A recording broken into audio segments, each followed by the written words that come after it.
This was the outer packaging layer. This covered the box of the keyboard, and the keyboard was also protected, the box, by these little thingies on each corner from behind.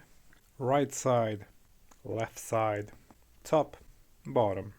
I'm filming this video partly because I couldn't find any unboxing or video about this keyboard with the PBT keycaps.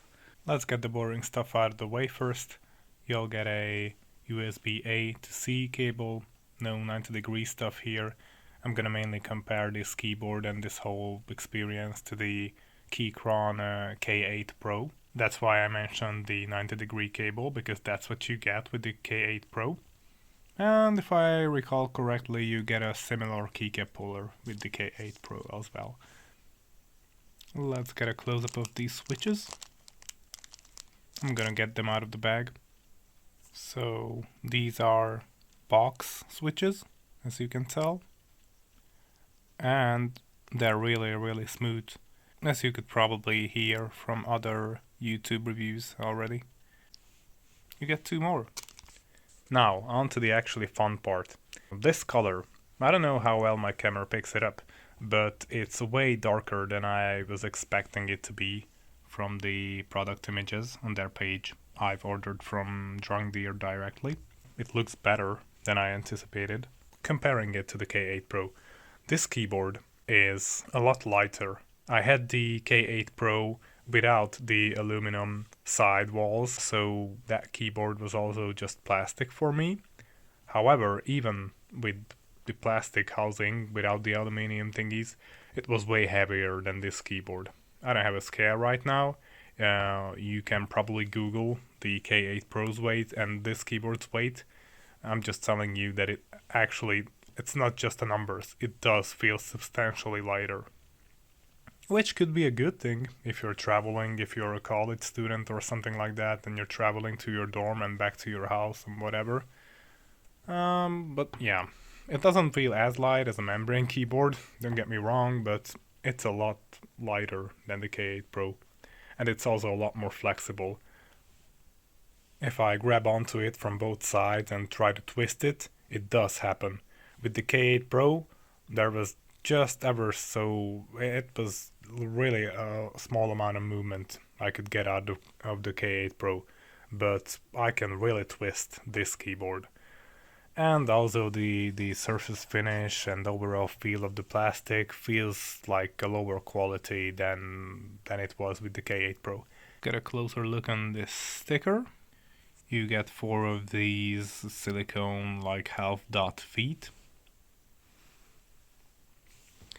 I don't know what is this. Maybe they will have or do have another SKU where this is cut out and serves some purpose. And the flip-up feet do have a little bit of rubber on them. So yeah, it's a really simple keyboard. The cable exits from the top. No side shenanigans like on the K8 Pro. Again, the switches, they feel really smooth. I had my K8 Pro with the Keychron red switches, which were factory lubed. And those were a lot better than regular Cherry MX Reds on my Corsair K65 Lux RGB. Those are really scratchy. But the ones on the Keychron were really good, and these are just ever so slightly better, and they're also lighter. Another thing about the stabilizers. I modded mine on the K8 Pro. People were praising them in the reviews, the K8 Pro's stabilizers, but my keyboard arrived with really a rattly, especially on the space bar and the enter and the shift keys right here. Not so much here, but that keyboard for me had rattly stabilizers. I wholly modded them.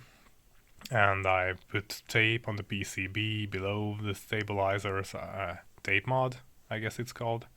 I did that whole thing more than a year ago, so I forgot the terms, but back then I looked those mods up, I did them, it was tedious, but it was worth it. On this keyboard, they aren't really necessary, because the stabilizers are not rattly, but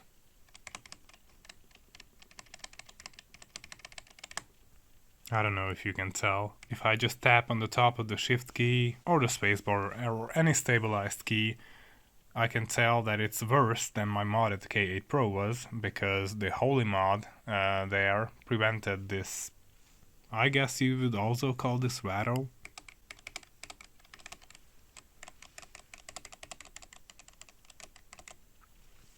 This is the sound of the steel bar of the stabilizer making contact with the hard plastic of the stabilizer housing. You're not gonna get rid of that unless you like jam a whole lot of grease in there, or better yet, wholly mod your stabs, which is the better way. It's the way to go. I mean, I did both, but I ended up having to take apart my stabs on the K8 Pro and remove some of the grease because they were sticking down.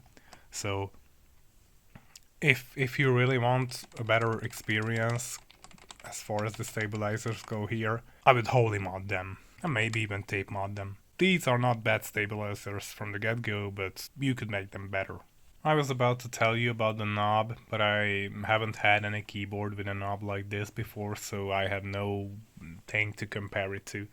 So overall, I would say this keyboard, both the surface finish, the feel of the plastics, it feels not as high quality as my K8 Pro did. However, the switches and the stabs are really great, so I imagine using this will be pretty enjoyable. I'm getting you a close-up of the keys, of the keycaps. I'm also gonna remove one and show you the backside, because this is probably the most valuable part of this whole video, aside from the comparisons to the K8 Pro, for those people who had Keychron keyboards.